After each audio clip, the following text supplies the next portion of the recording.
looking good in the bad man drip to the car. Sports cars parked on the right spot. Bad man. Hey guys, welcome back to my channel. Boom, boom, boom, boom. We made it back another week. Oh, amazing. Hey guys, welcome back. Please make sure you turn on your notification, but before that, you must subscribe. Turn on your notification and give us a thumbs up. It'd also be really amazing if you can share this video with your friends who are entrepreneurs. Great. So my PSA, my public service announcement has now been completed. Welcome back, guys. I'm so happy to be here with you for yet another week that I can share, the little experience that I have, that I've gained through owning a business. Just for those who are joining me for the first time, I run a consultancy called Kiba Bam Consulting. My website address is kibabam.consulting. I run a trade and investment marketing consultancy. We assist businesses who want to enter the South African market, to come into the South African market, into the retail market. A huge portion of my clients sit in the food, beverage, clothing, and textile industries. But I've noticed, because there's a huge mandate for industrialization in South Africa, that I've got more food and beverage suppliers than I do that of clothing. So I'm so happy to share with you today. What I really want to talk about is how to make sure that your customer is king when you are building a business. So although I do talk, with reference to the retail sector, this is going to touch on, just running a business. Whether you own a motor shop, or you are in the, retail space, or you run a consultancy. At the end of the day, you need to understand how to build a business to solve a problem for your target audience, which is your customer. So I just want to, tell you a story about how my consultancy started. So, as a lot of you know, I started my career in the retail environment, and I started as a co-op student, which is like an internship position that I did after uni. So I studied clothing management, and that's a mixture of fashion and management. So after I left school, I went and I worked for Woolworths for about 4 years. Then I left for about 3 years, and then I left and I worked for Edcon for another 3. And then I fell pregnant. I came back to Cape Town and I worked for Clicks, which is a total different environment. It's FMCG. And what I can say is that being a buyer is a skill that you learn. You're taught that skill, right? And you're taught, how to be a trader, how to be able to, think with a cap that focuses on your customer, because your customer is king. When you're a buyer, you are buying product so that your customer keeps coming back, to buy from you. Which is similarly for, let's say for my consultancy, I need to keep offering services that's going to keep my clients coming back. So it's very important that you build something that is quite specific to a niche market. But I just want to take you back to my point. So what what I was referring to earlier on is that we need to be able to look. First, let me say this. As an entrepreneur, just always make sure you understand what your country is focusing on to build its nation. So when I started off my career, so basically, being a buyer, that's a skill that you're taught, right? So I was fortunate enough when I joined the company that I joined, because of my personality, I'm a real go-getter. Like, if I put my mind to something, I make sure that I follow it through. So I got the opportunity to do a program that is called Buy Merchie Training Program. So in this program, you're given opportunity to cover quite a few modules that will upskill you to become a merchant. So I also had in me naturally that I'm an entrepreneur. Like, I come from a family full of entrepreneurs. So for me, it's second nature to be able to generate ideas, be creative about my idea, and materialize my idea. So just to share a little bit with you, I did say I come from a family of entrepreneurs, and I think the first job that I ever worked at was at my father's my mom and my dad's restaurant that was in Cape Town, Gugulethu, was called Tola Takeaways. And, over the weekend and the school holidays, that's where we spent our time working, serving the customers, dishing up, ringing up, offloading the supplies that my parents used to go buy at the wholesalers, packing those supplies, just really understanding the operations of a business. So I was learning that from a very young age before I even knew that I was learning that.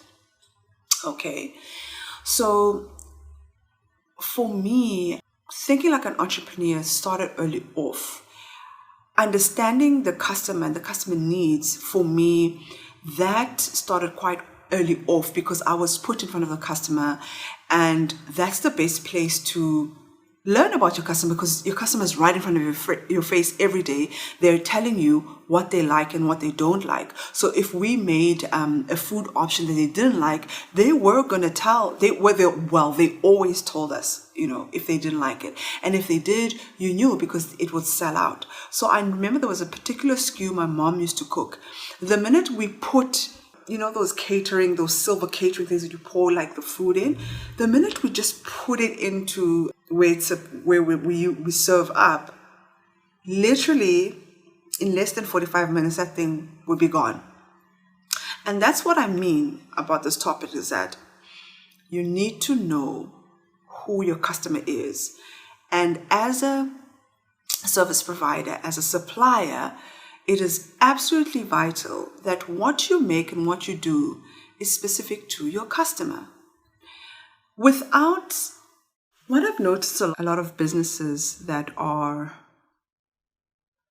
selling whatever it is, beverage, clothing, that are quite small, the product categories that are chosen, firstly, are too small, too few products to be a big player in the retail space.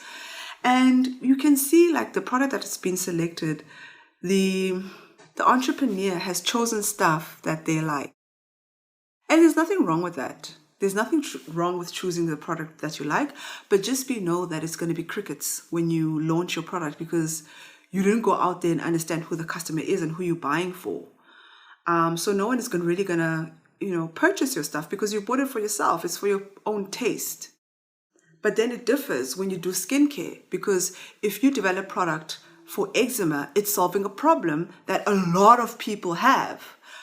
But, when it comes to food and clothing, it's quite specific. You need to understand who are you firstly formulating your food for, and who are you, creating the clothing for. All right.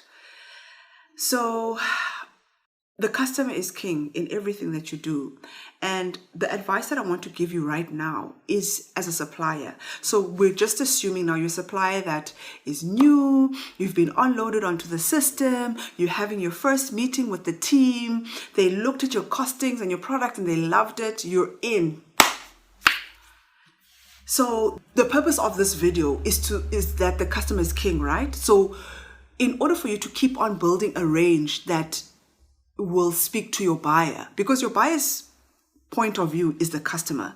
Your buyer is buying for the customer. You must be very clear there.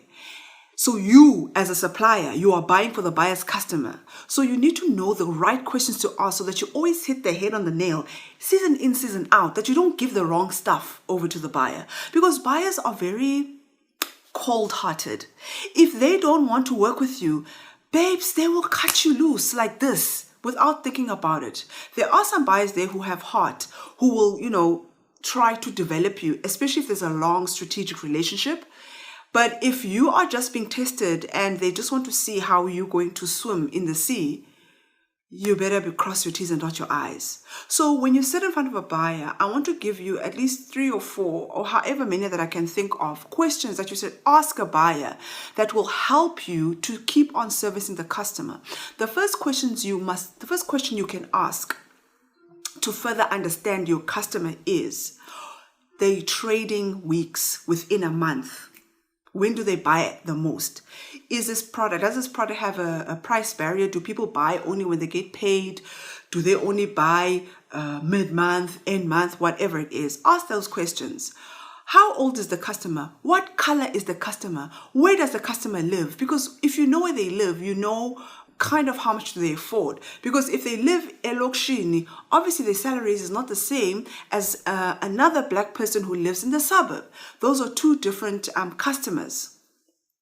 Okay, so how much do they earn? Where do they live? What are their buying patterns? And within those patterns, in that particular category, whatever you're supplying, what are they voting for? What are they buying the most?